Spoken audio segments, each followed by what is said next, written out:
we touched on laws and legislation, and I want to hear from Kai and Sanjeev on what they think about, or how do you see the adequacy today of the laws and policies on space to ensure smooth expansion of the economy,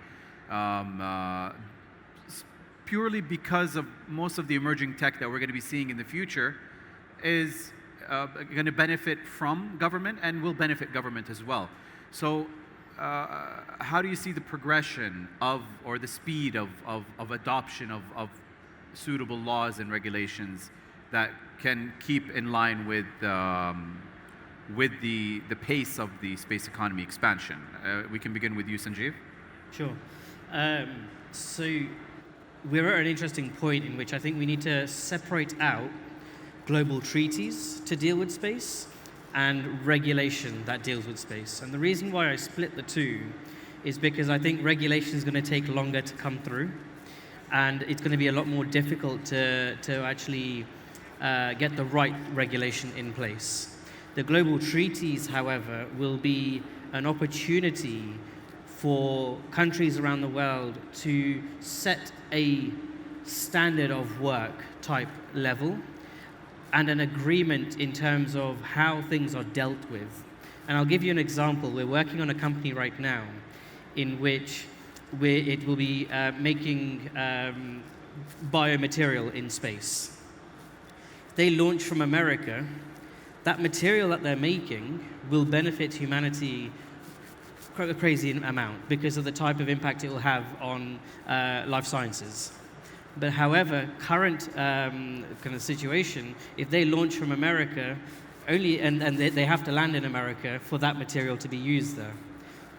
If they launch from America and we have a treaty with Saudi to say I can actually physically land back here and the material can be used here by Saudi, that's going to get to a point in which it doesn't necessarily matter where we launch and where we take off.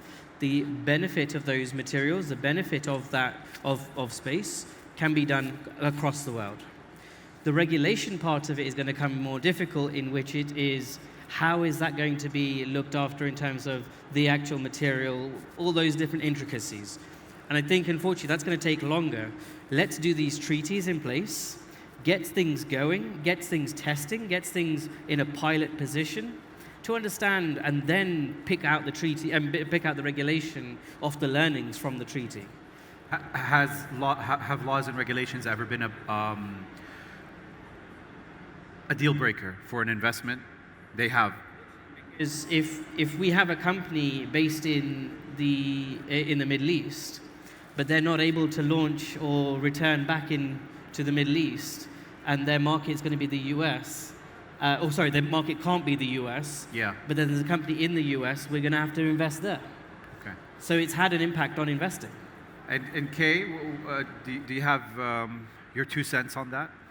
Well, I love this question because when I said I came from a non-space background, actually it was international law. I studied international law for 6 years and then worked in a law firm for 2 years and just working on WTO dispute settlement. So when it comes to international trade, yes, I do love it. But then when it comes to space, of course, it is. I do want to add a little bit when you mentioned the treaties, because for me it's also very interesting that when we talk about the treaties, do we also look for the bilateral one? Or do we look for the multilateral ones? Because these different types also make a big difference. Because right now, of course, in the space industry, we all know, like with the geopolitical situation, and then, with the history reason, how do we really ensure that there is the real collaborations that is across the border, as I also said in the very beginning. So this is what I'm really looking forward to seeing solutions. Yeah. And Luca.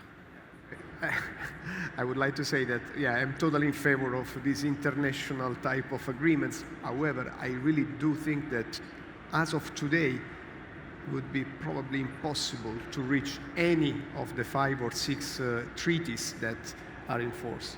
So we better keep them well alive, because developing a new one in the current geopolitical situation is no way. And even the existing one are quite challenged by the development of space economy. Take, for instance, the question of resource utilization in situ in the different celestial bodies. As you know, I mean, nobody can claim ownership of a celestial body, but now there are 5, 6 countries worldwide that are saying, okay, I don't claim ownership on the body, but on the resources they extract. And I want to make a business out of it. So, of course, this is a quite tricky interpretation of the treaty, which is not shared by the entire community. But it's stimulating investment in certain countries. In Europe, typically Luxembourg, Italy, in Japan, in the US, of course. I mean, these are countries which are more open-minded. Thank you for that. I don't know if we have, yeah, good, we do have time.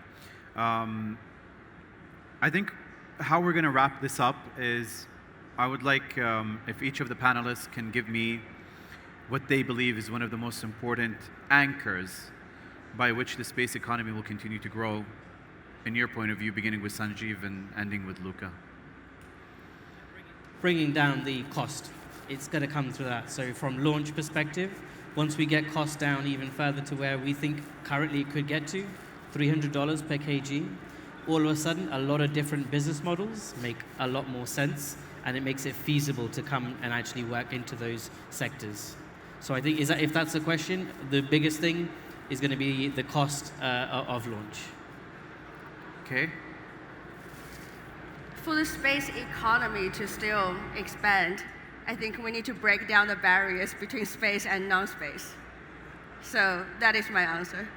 That would encourage more adoption and therefore more, I think adoption is what we want to continue to grow the economy. So yes, I agree with that. And I do agree with that, but this will take time. And the fact that we are today in our niche, as we were saying before, it's also reflection about the fact that these barriers still exist and will take time. In the meantime, what do we do? Because if we don't act now, we cannot wait 20 years that these barriers, because space will not exist any longer by then. So I think, Walid, that in your question, you already had the answer, because you used the term anchor, which, you know, it's typically is anchor tenancy, is what we say. And I think that today, in order for the space economy to continue to grow, in particular we institutions, we have to be honest and say that space is not a mature market yet. It is not yet. Because if we pretend that it is, and then we say, industry, you have to go on your own legs, investors, you have to go there and you pour money, it's not true. We still have to play a role of anchor tenant, we institution, with large contracts that secure and stabilize the business case, and then investors can jump in and maybe do the extra miles. But our role in the next decade, I think, is still there and has to be there. So that's my 2 cents. For the next decade? Decade, one. Not plural, one. Don't. One, yes. Well, I was hoping to have a little bit of time for a question from the audience, but we've run out of time.